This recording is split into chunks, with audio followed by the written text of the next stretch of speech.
We're totally live. This Hangout on Air is live. 0 viewers. Hopefully this. Yeah.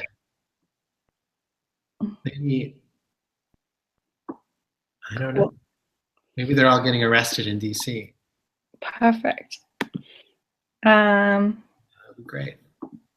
So I don't know if you can see the little button that says question and answer on the left, and then pulls up a little thing. Oh yeah, I see Colin, I see Chloe. Yeah.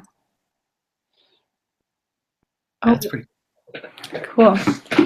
So it seems like we have at least one person with us on the webinar. So whoever you are, we are just going to wait a few minutes before we get going.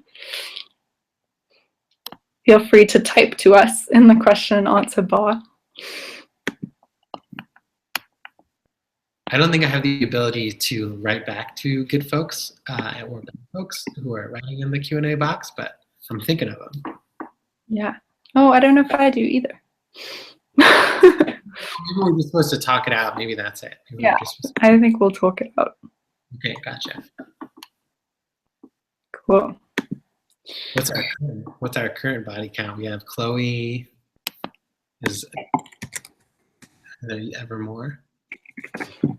Yeah, it's giving me a little live update on how many people are joining us. So when the number stops going up a little bit, we'll get going. Cool, cool.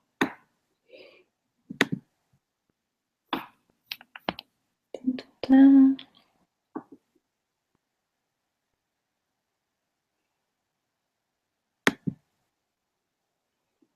Seems like there's also a little chat function on the left. If anyone wants to say hi by typing in, you're very welcome.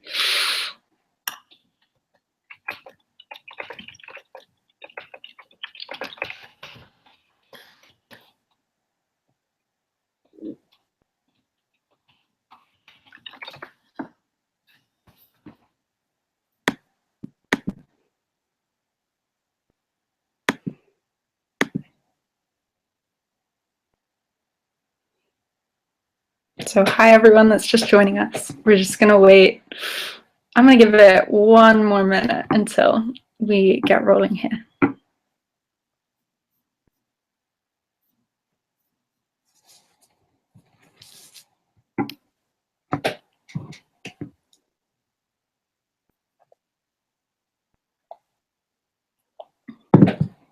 That's a beat up water bottle. Did that go on the climate journey with you? It is a little bit broken, but an old favorite.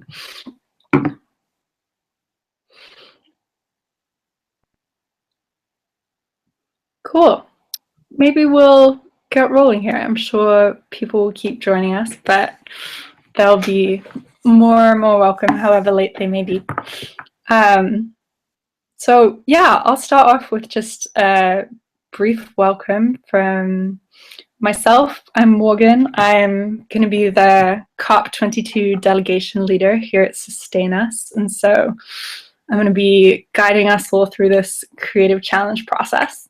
I guess I first just wanted to say that I never imagined that I would be here on this end of the webinar this time last year when I was nervously clicking submit to my application to join the delegation in Paris. It never occurred to me that it would all come around and here I would be. So I just wanted to welcome everyone, no matter where you're coming from. I know that for some of you, you might never have heard of Sustain Us until a few days ago, and some of you are old friends who've been doing this for a long time. So welcome to both those types of people, and welcome to everyone who's still in the depths of winter in the far north. I know we have a few applicants from Alaska. And welcome to everyone who's already feeling the heat of spring in the desert Southwest. There's a lot of you from Arizona. I wanted to welcome everyone who's like leaping eagerly at the idea of a creative challenge, who thinks storytelling is right up their alley. And I wanted to welcome those of you that this seems totally foreign and bizarre to. You're all welcome. And I wanted to welcome those who the movements for climate justice have been a core part of your identity, maybe for a long time now. And I also wanted to welcome those who kind of just recently felt a calling to join this work. I wanted to welcome everyone for whom traveling to Morocco to engage with the UN climate talks seems like a plausible thing to do. And I wanted to welcome those for whom that feels like an absolutely mad and unreachable dream. And I wanted to welcome everyone who found it easy to get on this call. And I wanted to welcome those of you who maybe had to go somewhere else to find a better internet connection or had to move things around in your schedule. And welcome to everyone who's watching this call right now, April 12th, 2016. And welcome to everyone who'll be watching it in the days, weeks, maybe even years to come, who knows? So yeah, thank you to everyone that's joined us. And my last warm welcome is to Joe. Hi, Joe. Morgan. Joe's our special guest here this evening, and I just wanted to kind of say quickly how we met before I offer him up to do a little bit of an introduction for himself. So Joe and I met in Paris. We first encountered one another outside of a really powerful action organized by another member of the Sustain Us Paris delegation. She chose to take this opportunity to speak truth to power to her governor, who was visiting Paris, to speak about his climate leadership while supporting a fracked gas pipeline in her community. It was a really brave and vulnerable action, and Joe and I were both there in a storytelling capacity. I was writing for New Internationalist magazine and Joe was writing for Common Dreams. And so we're excited to explore some of our adventures in Paris with you a little later on. But one other thing I wanted to share with you before handing over for Joe is that I was first introduced to Joe's existence by way of an email from a storytelling mentor of mine, Terry Tempest Williams. And I just wanted to offer some of Terry's words from that email introduction to kind of help set the tone for us here. She said, "Here is the truth of our times. There is no place to go.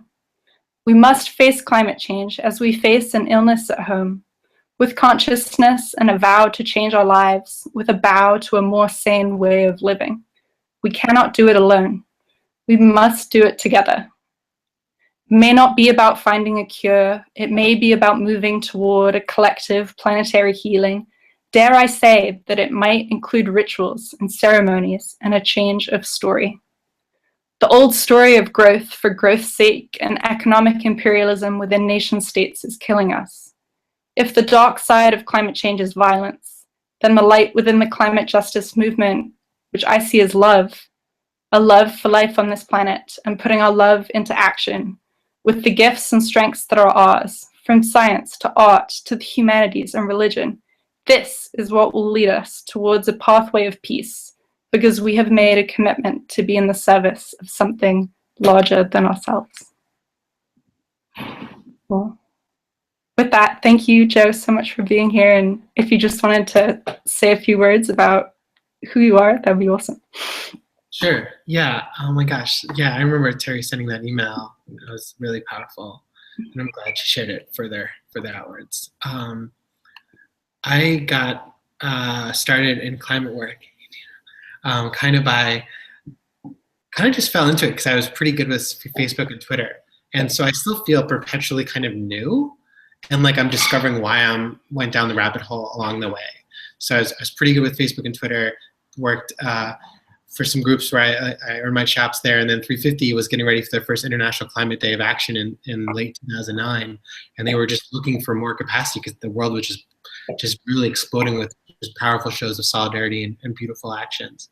And so I just kind of jumped on that boat, and it wasn't, I think, until, I have more powerful stories of self, but I think it wasn't until going to the Copenhagen climate negotiation and actually meeting a young woman there from the Maldives who who I was talking with, and then I was talking more with, and she said, I have to go now because every moment I'm here, I need to spend on like defending my island from going under the waves. And I just realized like that moment was when the climate fight became real, and I realized like there's real people here that are under threat here now. And then I was, a year or two later, that Sandy wiped away what felt like a huge chunk of my state. I was living in Vermont at the time, and then Sandy wiped away huge chunks of where I'm from, New York, and it just became realer and realer as time went on. And so I struggle with story a lot because it's what keeps me here. So I'm just really just glad to be part of this conversation that feels live to me and living. Cool. Well, thank you so much for joining us. So kind of what we're going to do for our time here today is Joe and I are going to talk a little bit about what the hell is a story and why might that matter. And then we'll, dive into a little bit about what brings each of us to storytelling and this movement, and kind of keep going on that discussion. And then towards the end of the call, I'll make an announcement about the first wave of our creative challenge and how you can engage with that moving forward. So we'll start it off with that question. Joe, what the hell is a story? Yeah, I think kind of what really intrigues me about the word story and what really bugs me about it is that it gets used to describe all the things, right? Like, oh, you're posting an article on Facebook, that's a story. Or those of us in the social media world, when we post like memes and like text layered on images on Facebook or wherever, it's like, oh, that's a story. Or when we, everything's just a story, and the word gets thrown around a lot. And to me, a story is a story is a story. A story is like struggle and redemption. It's like that simple. That's why we go to the movies on the weekend, I feel like, and sit alone in black boxes. Even when we're with someone, we're still kind of sitting alone. We don't go there to like read articles. We don't go there to see, words thrown on images or see cameos where we only see someone once, then that's it. And that's kind of what digital storytelling sometimes is. It's like, it's a really powerful moment or a zing or a powerful quote. But to me, that's not a story. A story is someone who goes through something really hard and gets through to the other side and fails a lot along the way. And I think, like, to me, this change work that we do, it's very much feels a bit like reaching for grace and finding grace in this movement, where we're coming as like messy human beings. Our story of selves are not perfect. They're messy. They're full of flaws. They're full of coming up short a lot of the time. And by sharing those stories of ourselves and helping other people unpack their stories of self, of how they came to this work and how they suffered maybe coming to this work, or how they suffer in this work, where by suffer I mean struggle. Like me, I struggled for years to figure out my story of self, and I would tell stories like that Maldives girl story in Copenhagen, and I would tell other stories about catching frogs when I was little, or books I read, or documentaries I saw, and it took years to, I think, get real with it and to realize that when I was little, that I think I saw injustice really close to home in my own house, where there was a family member, and see, I'm even still really shy about telling it, especially being recorded and all, who it seemed to me, how I recall, was like beating on another family member. And I just remember like not doing much about it, like maybe cowering, like running to my room and just kind of hoping that it wasn't as bad as it looked. Maybe it wasn't as bad as it sounded like, but it's still pretty bad. And I just still didn't do much about it.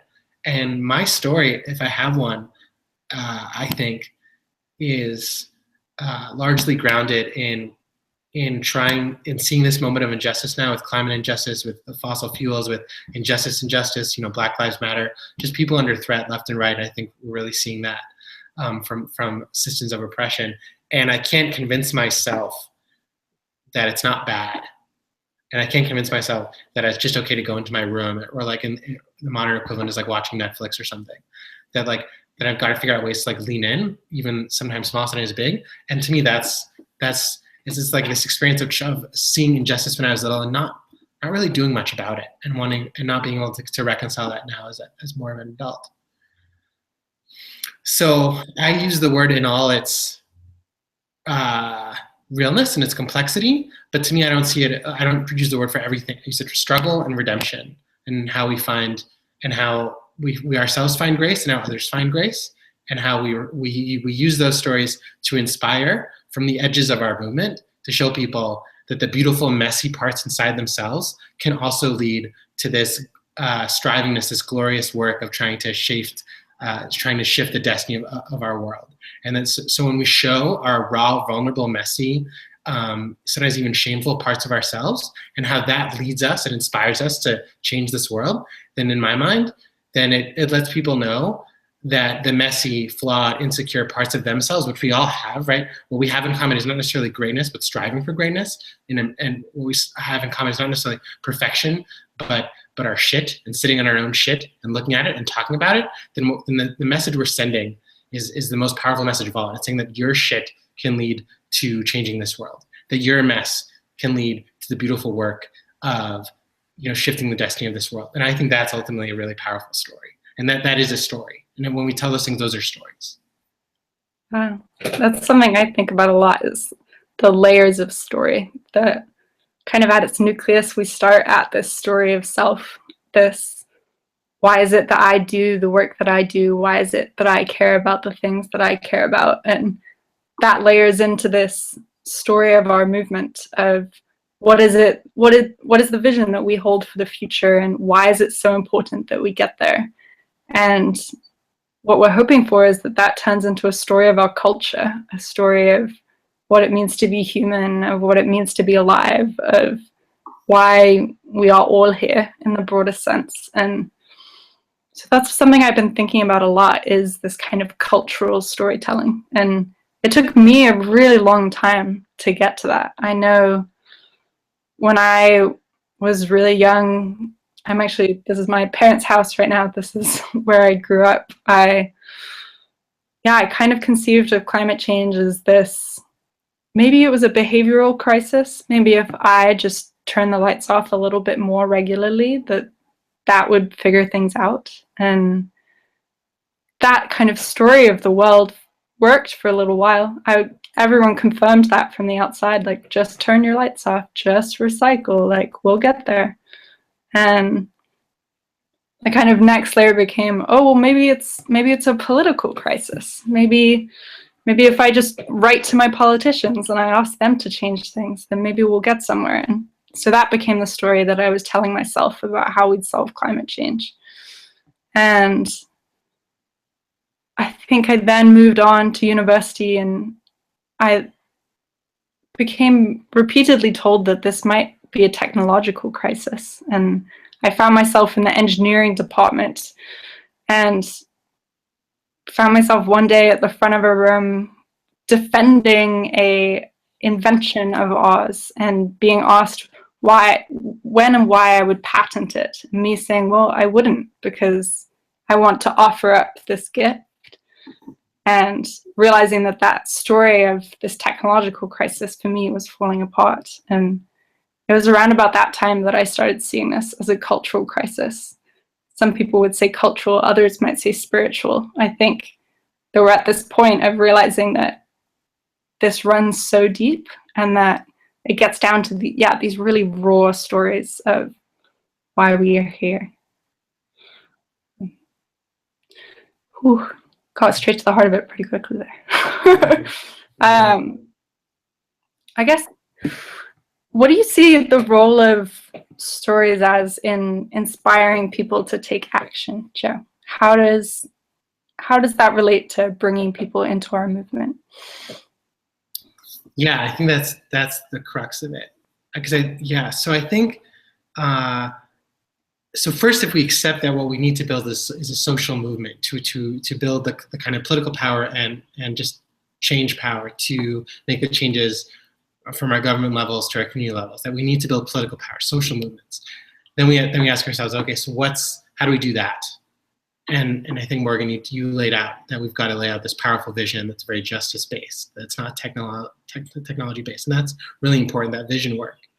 And I think also that, so once we've done that, then I think it seems to me that we recruit and build from stories, from people that are stepping into this work already, from people that are showing courage already, from people that are like trying to move from their kind of like messy, wandering places to I think the kind of commitment and generosity of self that is what what leadership looks like. And to me, that's what stories do, because I think what we've seen is that being right, just having the facts they don't really tend to inspire people. I really don't think our movement is very much benefits from this idea that we've got to fight climate denial. I think we've done that really, really well. And I think what we've done by presenting the facts so well, so often, and just so dauntingly, is we've inspired a kind of climate apathy, where people are like, I get it, but I don't know if there's anything we could do about it. In fact, maybe we shouldn't do anything. Maybe we're just screwed. And stories of people rising up and showing courage and commitment and generosity of spirit, not just stories of solutions. We're not talking like just showing the positive stuff, but showing the human wrestling and the human rising elements of movement building.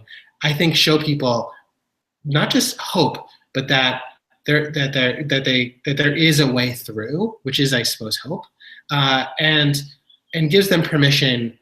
It gives them a wantingness. It makes them feel an envy for feeling like that they're going to be the last ones to be left behind. And I think that's an interesting thing. It's like facts. When we constantly collaborate people with facts, what we're saying is that, and we don't show them stories of a movement that's already rising, what we're essentially telling them is you've got to be the first ones to take a leap, right? If you constantly show facts and you're constantly being like, the climate's changing, there's a new report that says we're screwed in this other way with the methane or the whatever, then we're essentially saying, okay, you all have to lead this movement. We're not even telling you if it's already happening, how to do it, whatever. You've got to do it. Right? And so of course they're going to be like, no, right? Because if everyone always presented you with facts about how awful the world is, and you were always like leaping and trying to take action, you'd be burnt out like so quickly. And a lot of the times it would just be silly to jump at every harrowing statistic you've seen and try to save the world. But if you show people the movement, then you're showing them they don't have to be the first ones to take the leap, but that pretty soon they're going to be the last ones to be left behind. And I think that's the magic of storytelling. Wow, that was so beautifully put. This was a question that was so on my mind last year when I was kind of, I guess at the very beginning of last year, January 2015, I was working at a small school on the coast of Maine, and I was teaching, which is really just another form of storytelling. I think our cultural stories are really written in our educational institutions, and I had the immense privilege to be teaching environmental issues. And so I was just talking about all the things I cared about all day, every day, with a bunch of really phenomenal and inspiring students. But it was while I was there that I heard that this thing called COP21 was happening, and started thinking about how I might be able to put myself towards this like mad movement moment. And I'd really been dwelling in this question of storytelling, of it being kind of the missing link to getting people involved, that we had to show them that there is a movement for them to want to be in it.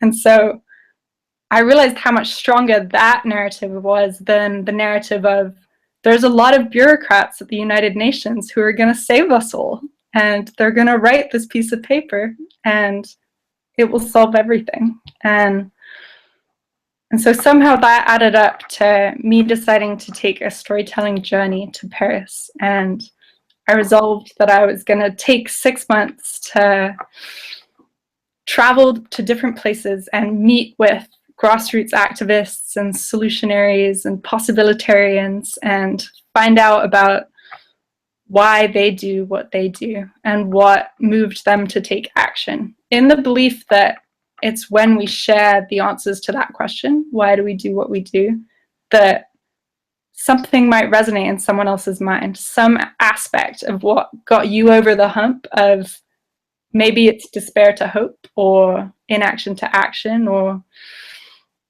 disengagement to being at the forefront of something. Whatever got you over that hump might be able to do the same thing for someone else. And so I got on my bicycle last June and pedaled through 11 countries on my way to Paris and asked as many people as I could that question. And yeah, it was remarkable. Really often when you say to someone, why do you do what you do? They actually don't know. That I think it's not something that we're always kind of trained to think about. I think often we kind of see that there's a set path through life or our careers or whatever it is, and maybe we're not always active agents in our choices, but when you kind of take that radical turn to be involved with a social movement, there's normally something that trips you off. And so I was kind of seeking out that seed. What I shouldn't have been surprised by is that the tables would turn on me really often. And that everywhere we went, people would ask me, well, why are you bicycling? Why are you doing this? Why are you going to Paris? And that was really hard. I think, yeah, like you, Joe, for a really long time, I had no idea what to say. Even setting out on this journey, I still really didn't know. I could point to, oh, well, when I was young, I was lucky enough to go outside a bit, and that connected me with the environment, so I cared about it. Or I read this book. Yeah, and it really took digging deeper to try and think, what is it that I have to offer? Like, I'm just me. What is it that I can share with someone else that might be in a similar position to me, and kind of motivate them to take that next step? I guess that links me to the next thing that I wanted us to explore, which was kind of, we've been talking a little bit about sharing our own stories, but something I had to do on Climate Journey was sharing other people's stories with the world. And yeah, sometimes that can be powerful, sometimes it can be problematic. What have been some of your experiences with sharing other people's stories, Joe? Oh my gosh, that's hard. It is so hard to try and amplify someone else's story because usually it's a stranger, and I did some storytelling work in New York City for the People's Climate March, and I tried to come up a month before the march to try to listen to people's stories in the Bronx and Queens and other boroughs, and try to sit with people. And what was really interesting about that was learning, like myself, that how much people would struggle with their own story, and feel really shy about it. And sometimes people would be like, "Oh, go ask that person over there," and there was this this humility around very fine activists, where they were like, you know, we shine the spotlight over there, please. You know, that person deserves more. And I thought that was really a thing where sorry, there's a little maybe if you mute yourself. Okay. So there's that factor, that humility, and I think that that's a curious thing. When we realize how generous we're being by sharing our stories, that we're cutting to the bone, that we're not showing off this glorious thing. We're not like taking the microphone and giving a rallying speech. We're showing our hurt and our pain and our process and our setbacks and the way we reconcile these things and how we find ourselves on these journeys. These seeds, the kind of seeds you described, of getting over these humps from action to inaction, from despair, from inaction to action, from despair to hope, and that it's a gift. And I think helping people feel and realize that it was a gift was that it took some time and took some trust building. I was like, no, I really want to hear your story. And like, no, and that actually doesn't actually work. Asking people to tell you their stories is like a non-starter. But asking people, what was the first moment of injustice that you experienced? You know, skipping the why do you care about climate change? You know, because I feel that always gets, well, let me tell you about this mountain I once hiked on when I was little or something. People think you're asking for this environmental angle, and that's not it. I think all of these fights, they don't really even matter much when you're born. I feel like if you were born during the early 1900s, you might have been, if you're a climate activist was born in the early 1900s, you might have become a suffragette. You know, if you were born in the 1960s, you might have become a civil rights activist. And I think you would still have a very similar story of self. that is grounded around your first moment of injustice. It doesn't have to be about a storm or living next to a refinery. It can be, and those are incredibly powerful stories. And so this isn't something really specific, but I just, so I'll share something very specific to ground this a bit more. But I met this young gentleman in the Bronx at a community garden at one of these it wasn't a story event, but it was an event that I would try to kidnap people and pull them aside. And I would, ask someone, how come you care about the march or something? And this gentleman, I'd have to relook up his wonderful meme to remember his name. But this young man, he said, I just care a lot about asthma, and we have just high asthma rates in the Bronx. And he would give me a statistic, and they were god awful statistics. And so we've got to rise up in the Bronx. We've got to rise up as part of with this march.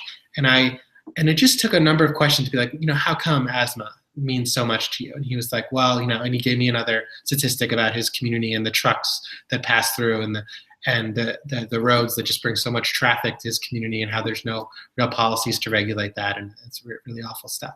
And I knew the nugget wasn't asthma, but it took question upon question upon question until he started to share stories about growing up and how he saw his friends struggle to breathe in school, because he knew people that were close to him that struggled with just that simple act of breathing, and how that moved him to just keep caring and try to create some change in his community and move from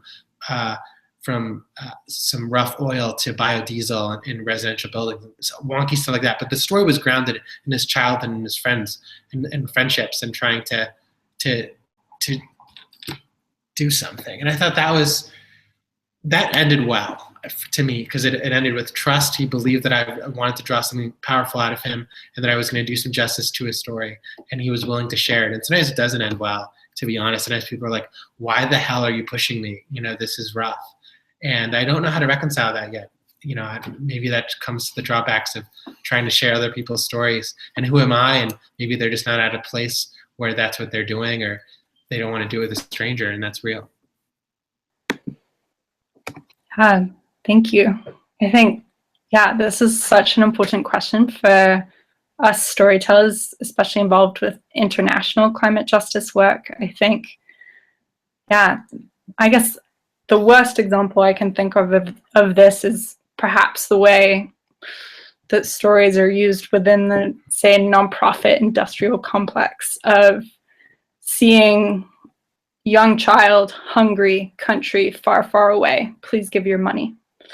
And yes, that's a story designed to draw out an emotive response, but it's also painting a victim and a savior. And I think those of us who are involved with analyzing systems of oppression and thinking about injustice are really quick to call out that as not a good way to tell stories, but that can seep into what we're doing if we're not careful. And I think an important way that I've come to think about this is when we think about the definition of frontline communities, which is kind of a buzzword that you hear around so much. But I think I only recently really read a definition and understood that a frontline community isn't necessarily a victim or a vulnerable community to climate change or fossil fuel exploitation.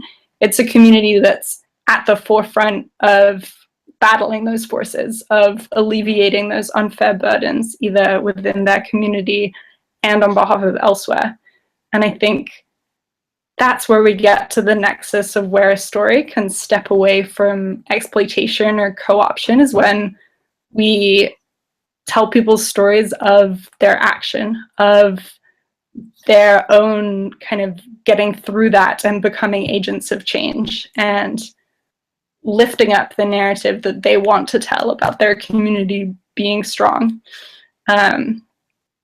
So that's something I've been bearing in mind a lot, thinking about climate storytelling. And another part that I've always kind of tried to use is placing myself in the story. So when you're writing about meeting someone, maybe I'm thinking about Broderick, maybe you're listening, your name's on this list, who's from the Marshall Islands, and standing with him at COP21, hearing about his sister's baby who had just been born, and he was talking about how there's not much of a future for the Marshall Islands in a 2-degree world, And that story stuck with me so powerfully, but it wasn't mine. It's yours, Broderick.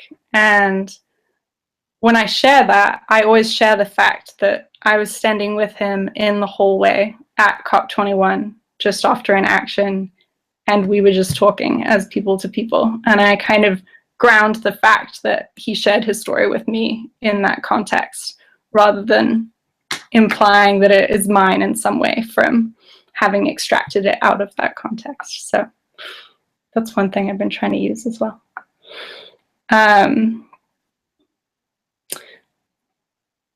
We kind of talked about this a bit earlier, but sneak preview for our announcement later on, everyone. We're going to be thinking a lot more about story of self.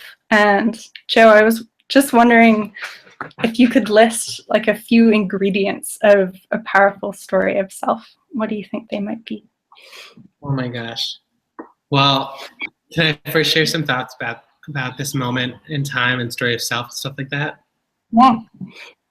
Because Morgan and I were talking a little bit over email before this call about how there's story of self, there's like your story, and then there's like helping to tell other stories or reflecting other people's stories, and how to do that and how to do that in a way that feels right, and like you're amplifying and so on. And it just kind of struck me, just sort of seeding that conversation with us, that the last kind of 5 years or so that I've been involved, 5, 6 or whatever, that we've done a lot of like other based story. You know, we've people that maybe have bigger Facebook pages or more privilege or whatever have lifted up really powerful stories of islanders, you know, who are facing these god awful rising seas and the salt, and to indigenous leaders who are, you know, fighting in really tough conditions against pipelines, against coal mining and these things. And we've shared storm survivors and people that are near refineries and other things. And we've also, I think, all together, and I don't know how to say this just right, but we've shared a real diverse spectrum of stories to reflect the movement that we have, and also to inspire the movement that we want. We've done a pretty good job, I think, of this work. And I think it's evidenced by the fact that our movement's pretty sizable, pretty big, pretty raucous, and, you know, it shows up in places and flashpoints like Paris, but it also, I think, right now is in play across the U.S. with the Keep It in the Ground work and the divestment work, and showing up with the getting money out of politics work, and showing up in solidarity with other stuff. We've done a pretty good job. The climate movement has grown rapidly, but the same moment that we've grown rapidly, there's and we've done all the storytelling work that I think played a role there, a pretty good role there. That we've also seen this thing where a fair share, more than a couple, a lot of climate activists, maybe I'm wrong here, seem to burn out 2, 3, 4 years. Like, we've shared the stories of what it means to jump on the bandwagon of the climate movement, and we've inspired this big movement, but it tends to, like, I know I suffer with burnout, like, on the regular. Like, I just feel like I'm perpetually wrestling with burnout, and I come up for air here and there. But I see some other people, you know, the climate burnout hits them, and they have to, they feel called to work on another issue, bless their souls, or they draw back and maybe go to grad school or something, bless their souls, or they come to other callings. We all have multiple callings, but they'll step back from climate work, and you see it time and again, that as we grow, that we also have this burnout issue. And what I think is really powerful about this moment in time, this opportunity in time, that I think storytelling ultimately is about speaking to a moment in time, and reflecting that moment in time for ourselves and for our movement, for our culture, and speaking the unspoken stuff. This moment in time seems to me to come inside ourselves a little more. Those that are wrestling with all these things, because I think it's real, all these things, the complexity of burnout and hope and holding these things together, and the darkness and the mourning that our world is in, even as it's growing, and there's a renaissance of powerful solutions. And how do we share our stories of self, of wrestling with staying, not just starting, but staying. And if we can, how do we share those stories? Who do we share them with? How do we honor those stories? And if we do that, if we figure that out, if we push that, then maybe that next wave of storytelling, of inside stories, of stories of self, of staying, of wrestling, not just starting, but of staying and wrestling, then maybe we can encourage those many more of us who are wrestling to see and to name and to have discussions around what it means to hold the darkness and the sadness with the hope and the possibility and the resistance all together, and to move forward in that messy, tough space by shedding light on it. And then maybe that wave of storytelling, of inside storytelling, can really make worth it all that outside storytelling that we did, because so many more of us might not say burnout or have to deal with as much of the kind of tough edges of burnout that, so yeah, that's that. You got me thinking about all that, Morgan. Thank you, Joe. I guess that leads me to just want to tell kind of a little story of why I want to lead this delegation to Marrakesh, to COP22 this year. I think it has a lot to do with burnout. I guess so. Last week, actually, I was on a course called Sustaining Our Activism, which was a week-long course for activists in the midst of burnout in the southwest of the UK. And it was heavy. It was filled with grief. There were a lot of tears. There was a lot of people really wrestling with how on earth do we keep going? And I know for me, the kind of lowest point in my activism has been right after Paris. And this is different. The story that many of you might have heard from the mainstream media of Paris, of this successful universal climate agreement for the first time in history. But for me, on the inside, I felt deeply responsible for all of the ways in which the needs and the stories and the demands of vulnerable nations were being shafted by the powers that be, who've been the same at the UN for a long time and are principally the US. And to be in these meetings of climate justice activists from around the world calling out the US for our country's tactics of manipulation, and I felt this huge, huge weight as a young person from the US to step up. And I know that I did in some ways. I know that I was able to share some stories and be part of some small actions that were part of the story that we wove in Paris. But when it came to really disrupting the narrative, I felt like I fell short. I felt that a conversation that I led around us escalating our presence fell apart.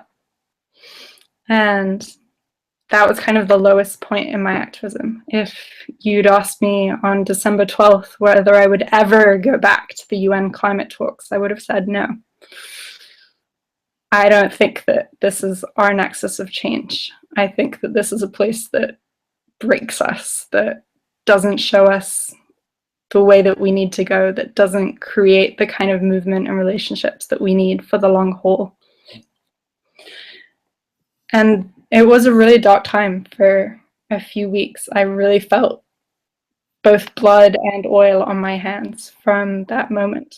And somehow in the time that came, I realized that you all on this call and me and everyone else last year, that for now we're a renewable resource, that as young people passionate about climate justice, there are many of us, and many of us look to opportunities such as this, of traveling to the UN, of kind of being agents for change on a world stage. And this is an opportunity for us to engage in some way that actually feeds us and actually empowers us and actually builds the relationships and tells the stories that we need for the long haul. And so somehow I've decided that I want to do it again, and that I would love for many of you to join me. And hopefully we're going to be able to build a community of young people that will leave Morocco having built the stories and the relationships for the kind of global solidarity work that's only possible there, but to be able to take those back to our most powerful work back home. Wow. Okay, time has flown. Joe. I just want to say that was really, to me, really brave and courageous of you to share that story of that inner wrestling of like trying to escalate and emboldenify and lead in this dark, hard, complex space and carrying the weight of that. We don't talk about the weight. Like, I think so many of our favorite childhood books is like that Dr. Seuss book that's like something, if you don't do it, no one else will. And I think that's the most dangerous Dr. Seuss story there is, right? Because, and it creates that weight that it's, I think, really dangerous on its own. And it's even more dangerous when we don't talk about it. And I think it's even more powerful when we do it. I think it's even more inspiring when we do. And it's that, I think it's those, sharing those stories of that, of trying to make change in when it's just hard, and it's just, and showing the humanness of the hardness. I think it's just a really brave and courageous thing. And I think you said, what makes an ingredient, what are the ingredients of a powerful story of stuff, is sharing the stuff that you generally don't want to share, cutting to the point where you're like, I don't want to go there. It's not necessary. That doesn't feel, and that's awkward. I'm embarrassed. I don't know. People, that's where you cut. And that's where you carve, and that's where you start to share. And you don't have to go all the way, but that's where you start. And I think that's what you did. And I think that felt to me really brave. Thanks, Joe.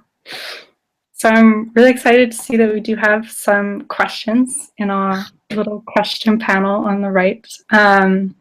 Before we dive into those, I just wanted to kind of announce what may now be obvious, but the first wave of the COP22 Creative Challenge is going to be diving into your own story, your own climate story of self, about, as we've kind of talked through tonight, both what brings you to this work and what maybe keeps you in this work.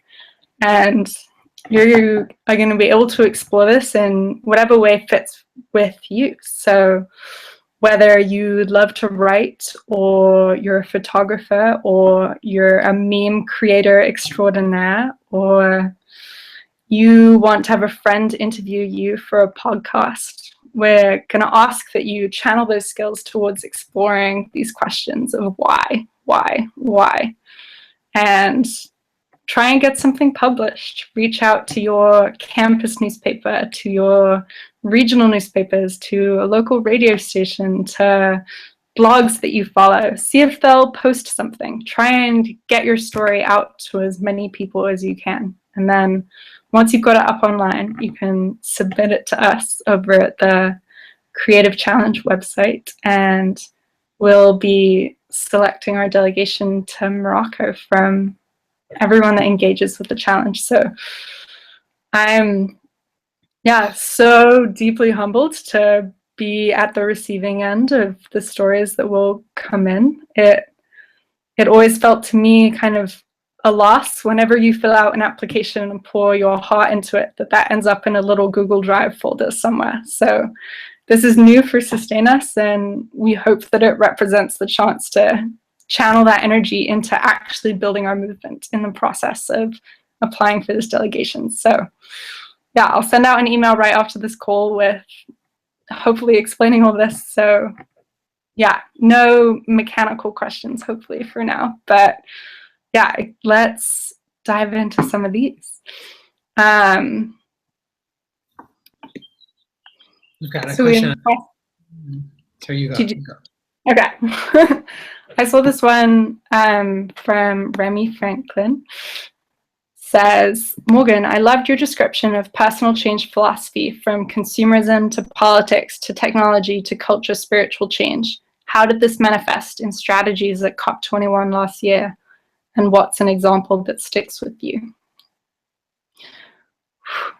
Yeah, really, really important question. I think every single one of those theories of change was on display in Paris. You could go to a huge solutions expo in the middle of the city where every form of consumerist technological solution was on display. We definitely saw a deep belief in policy as being our place of change through the UNFCCC.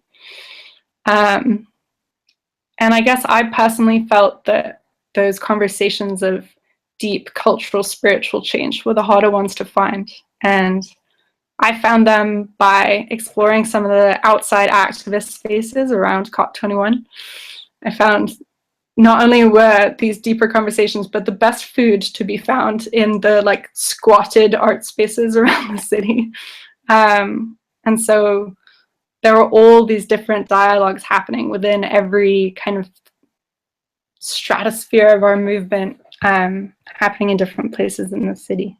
So yeah, my one example would be one day I spent on a sustainable activism kind of day in a squat in the north of Paris, where there were 10 of us that spent the whole day together kind of exploring, how do we keep this up? Like, how do we actually, in the midst of the grief of this all, keep going? And so, yeah, that's hopefully a question that our delegation will get to explore a lot this year. Is there a question that jumps out for you, Joe? Sam has the question about empathy, and the question is essentially, do you have ideas for how we can develop empathy on a mass scale? Ooh. Gumdrops, huh? I don't know, but I feel called to push back against the question a little and to reshape it a little, because I think empathy comes from a small scale. And it's the small scale that we're less drawn to, because we always wanted things to be at scale, but it's actually much harder, right? Because I think we're like pretty good as a generation with like taking selfies, but like not with being naked. And that's hard work, like how to be ourselves naked in this work and like show our humanity, and how to draw it out in others. Like, when was the last time that any of us really asked someone else, why do you care about whatever it is in the justice work that we do? Like, I live in Charleston, West Virginia.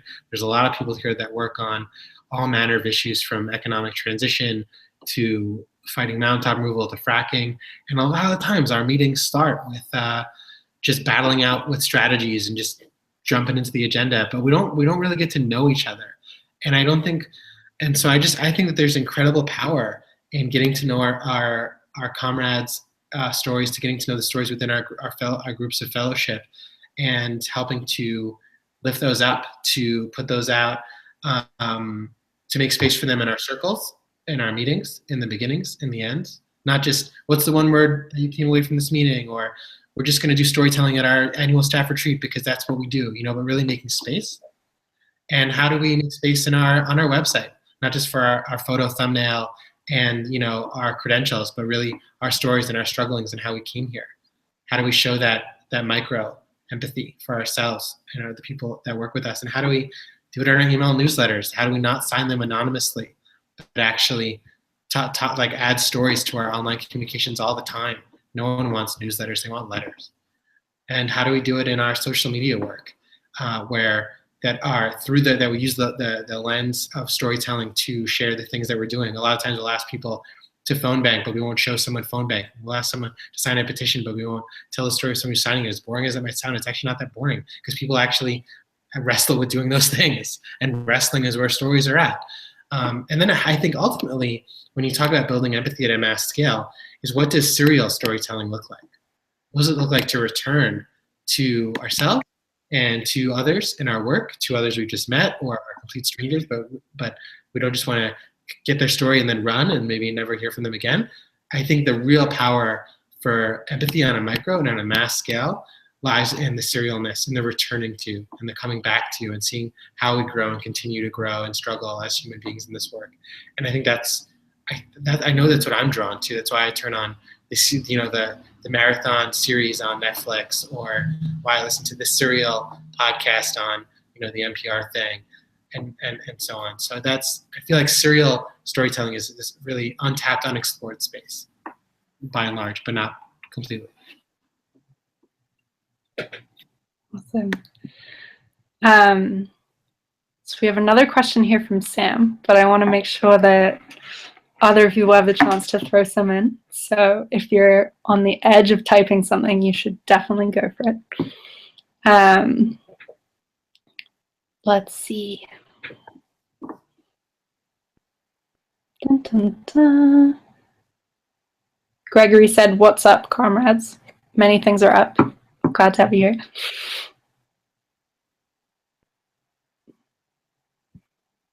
Cool. Well, we can go with Sam's other question. She asked, so I have a question. We know from research that people care most about those that they are in direct contact with on a daily basis, the people in their tribe. How do we get people to care about people outside of their tribe? Wow.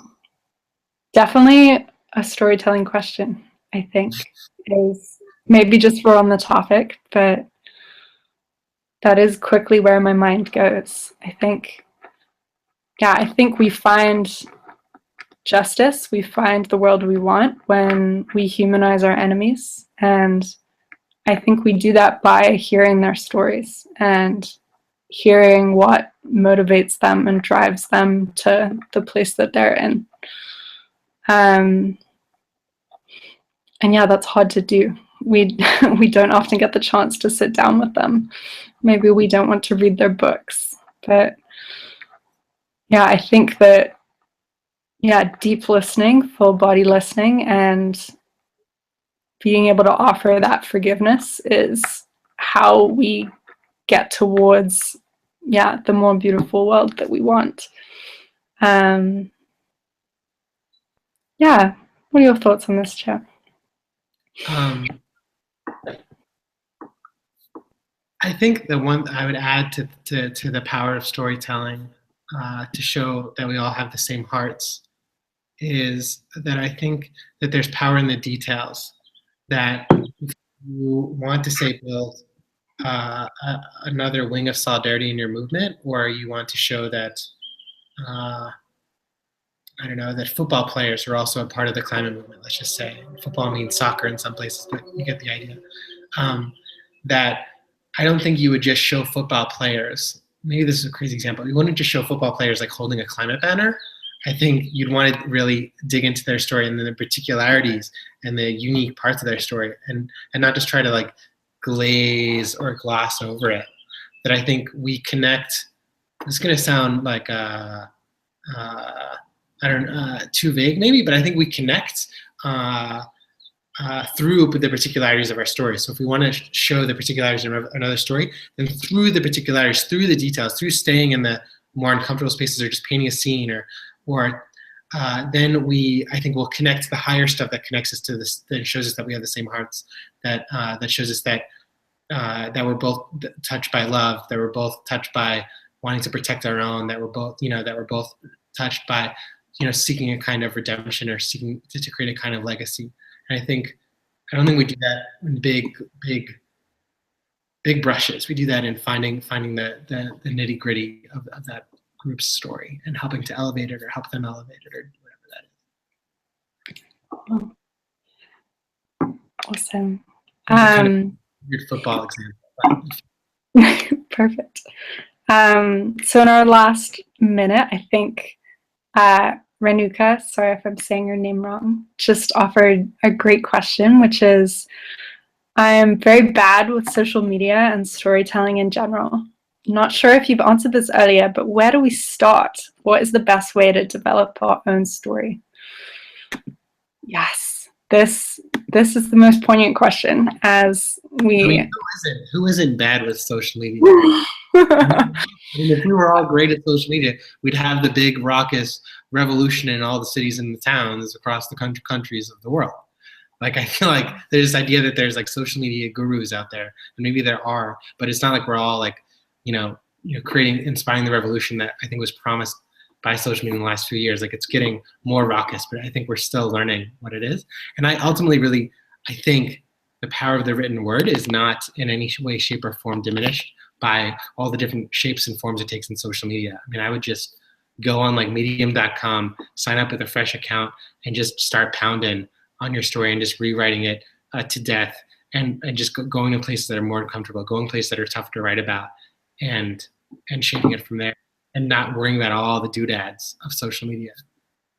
Honestly, like, I worry, honestly, when I see the trend lines of social media. Like there's this trend line of like video, and everyone loves video. Like Upworthy laid off a lot of their writers to hire more video people. Mashable just fired a bunch of their writers to work on video. And I think and because I think they're wrong. I think they're obsessed with the tools, but I think the real trend line that is evergreen, that is part of the core of humanity, is telling good stories. And I don't think that's technology based. That's finding the way that you like to express stories and just making technology map on top of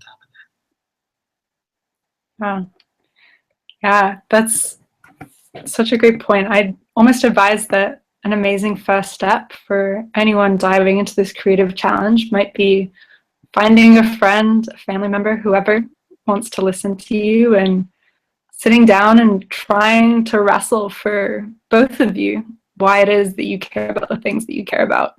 Tell them that you're really trying to go deep, and ask if they wouldn't mind asking you why 25 times in a row, and see what comes out. And if that doesn't work for you, then sit down at your computer and just type. Don't edit. Don't go back. Just like start going. Like, wow, I don't know why I care about this. Maybe it's because of this thing that happened. But no, it definitely wasn't that. But I met this person who inspired me. Just go for it and see what comes out. And know that this is always a work in process. But I think if we give ourselves some time and layer some vulnerability on top of that, but ultimately we'll have something to share. Every one of us has like a little glimmer of something that inspired us, whether we think it's worth sharing or not. There's something to start with. So Absolutely. I think there's this like myth that you have to like be a climate superhero to have a powerful story, that you've got to have this like super duper past where you've like fighted a coal plant tooth and nail, or you've like, survived a superstorm. I think those stories have incredible power and incredible righteousness. But I also think that, I'm from random suburbia Long Island. What story do I have? And I think that if I'm honest with myself, that if I can find a story there, and I think my story involves like maybe just being like fed up with feeling like I was just part of an endless suburbia and the diners and the nail salons and wanting to do something. But if I can find my story there, then I have so much power, because then I can speak to all the other people from that place, from the endless Long Islands, or the suburbia USA or suburbia globe. And I feel like there's so much the power there. And I would just I think that there's just like, I think artists are very familiar with resistance. And I think leaders are more and more familiar with leadership resistance, all the things that they come up with that prevent them from leading. Like, oh, I didn't read enough books, or I didn't go to enough grad school, or I don't have the internship or that fellowship. And I think there's also, and I borrowed this a little bit from Stephen Pressfield's work, but I think there's also storytelling resistance, where we tell ourselves that we're not worthy, we're too white, we're too black, haven't had enough memorable experiences, I'm too new, I'm too old. And it's just, we tell ourselves all these things to convince ourselves that we don't have a story. And I think we've just got to get used to calling bull on ourselves, and then digging. And just kind of like what Morgan said, just start writing. And just you're going to sit with that fear. That fear is, like Elizabeth Gilbert writes, like, it's never going to leave you. But just like learn to sit with it and just name it. Like, hey, fear, good to have you here. And I think that can go something of a long way. It's still really hard. Awesome. Thank you so much for that, Joe. I think, sadly, everyone, we are out of time. It's amazing to see the conversation continuing in our little question box. Sorry we couldn't get to all of them. I'm going to think through about a way to keep this conversation going amongst everyone. I feel like that could be really helpful. So let me get back to you all on that. And for now, we'll speak soon. The next webinar will be this Sunday. We'll be talking about how to contact the media. And so look forward to that, and to all of your writing and creating and remixing and remashing and discovering. And it's going to be great. I'm so humbled to be setting out on this journey with all of you. So thank you everyone so much for coming. Good night. Good night.